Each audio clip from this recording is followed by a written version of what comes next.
Hi friends, എല്ലാവർക്കും പുതിയൊരു വീഡിയോയിലേക്ക് സ്വാഗതം. അപ്പോൾ ഇന്ന് ഞാൻ വന്നിട്ടുള്ളത് മൈക്രോഗ്രീൻ ഉപയോഗിച്ച് നല്ല അടിപൊളിയായിട്ടുള്ള ഒരു കറിയുടെ റെസിപ്പി ആയിട്ടാണ്.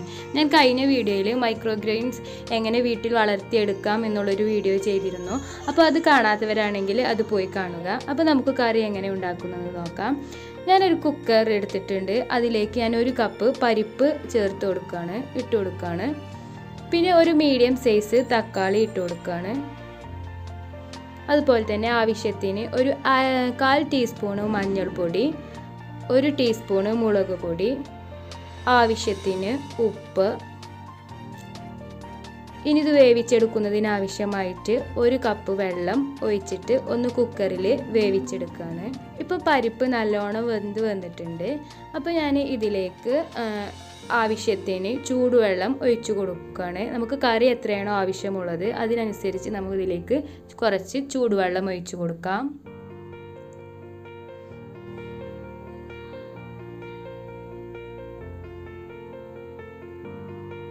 നന്നായിട്ടൊന്ന് മിക്സ് ചെയ്ത് കൊടുക്കുക.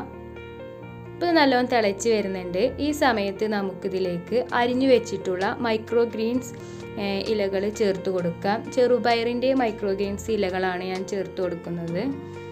അപ്പോൾ ചെറുതായി അരിഞ്ഞു കൊടുത്തിട്ടുള്ളതാണ്. ഇതിൽ അതിൻ്റെ വേരും ഉൾപ്പെട്ടിട്ടുണ്ട്. ഇനി ഇത് നന്നായിട്ടൊന്ന് മിക്സ് ചെയ്തിട്ട് നമുക്കിത് വേവിച്ചെടുക്കണം.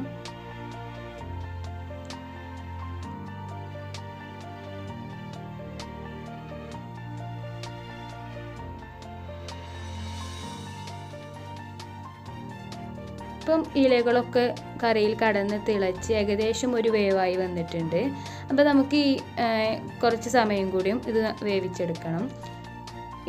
പിന്നെ ഇതിലേക്ക് നമുക്ക് 1 മുറി തേങ്ങ വെള്ളം ചേർത്തിട്ട് മിക്സിയിൽ അരച്ചത് ചേർത്ത് കൊടുക്കുക. തേങ്ങ അരച്ച് ഒഴിക്കുമ്പോൾ കറികൾക്ക് ഒരു പ്രത്യേക ടേസ്റ്റാണ്. ഇപ്പോൾ നമുക്ക് നന്നായിട്ട് മിക്സ് ചെയ്ത് കൊടുക്കുക.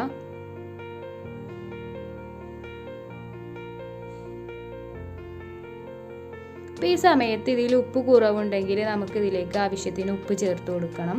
അപ്പോൾ ഞാൻ നോക്കിയപ്പം കുറച്ച് കുറവാണ്. അപ്പോൾ ഞാൻ ഉപ്പ് ചേർത്ത് കൊടുക്കുന്നുണ്ട്. അപ്പോൾ ഏകദേശം ഒരു തിള വരുമ്പോൾ തന്നെ നമുക്ക് ഗ്യാസ് ഓഫ് ചെയ്യാം. നല്ലോണം തിളച്ച് മറിയേണ്ട ആവശ്യമില്ല. അപ്പോൾ ഇനി കറിയിലേക്ക് നമുക്ക് കടുക് പൊട്ടിച്ചെടുക്കണം. അപ്പോൾ അതിന് വേണ്ടിയിട്ട് ഞാൻ എണ്ണ ഒഴിച്ച് കൊടുക്കുകയാണ്. വെളിച്ചെണ്ണയാണ് യൂസ് ചെയ്തിട്ടുള്ളത്.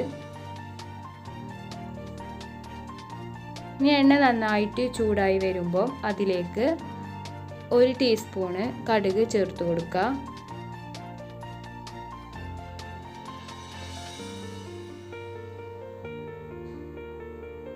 കടുക് നന്നായി പൊട്ടി വന്നിട്ടുണ്ട്.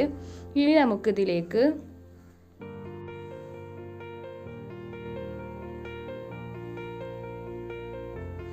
നമുക്ക് വെളുത്തുള്ളി, ഒരു 6 വെളുത്തുള്ളി ചെറുതായി അരിഞ്ഞത് ചേർത്ത് കൊടുക്കാം. അതുപോലെ തന്നെ വറ്റൽമുളക്, 2 വറ്റൽമുളക് നടുകെ മുറിച്ചത് ചേർത്ത് കൊടുക്കാം. ഇത് നന്നായിട്ടൊന്ന് മൂത്ത് വരണം. ഇപ്പോൾ നല്ല മൂത്ത് വന്നിട്ടുണ്ട്. ഇനി ഇത് നമുക്ക് കറിയിലേക്ക് ഒഴിച്ചു കൊടുക്കാം. ഇനി കറി നന്നായിട്ടൊന്ന് മിക്സ് ചെയ്തെടുക്കാം. ഇപ്പോൾ കറി റെഡി ആയിട്ടുണ്ട്. നല്ല ടേസ്റ്റുള്ള ഒരു കറിയാണ്. പോരല്ല, നല്ല ഹെൽത്തി ആയിട്ടുള്ള ഒരു കറിയാണ്. നമുക്ക് ചോറിൻ്റെ കൂടെയൊക്കെ കഴിക്കാൻ പറ്റിയ നല്ലൊരു അടിപൊളി കറിയാണ്. അപ്പോൾ നിങ്ങളെല്ലാവരും ഇത് ട്രൈ ചെയ്ത് നോക്കണം. മൈക്രോഗ്രീൻസൊക്കെ വീട്ടിലുണ്ടാക്കണം. അപ്പോൾ എൻ്റെ വീഡിയോ നിങ്ങൾക്ക് ഇഷ്ടമായാൽ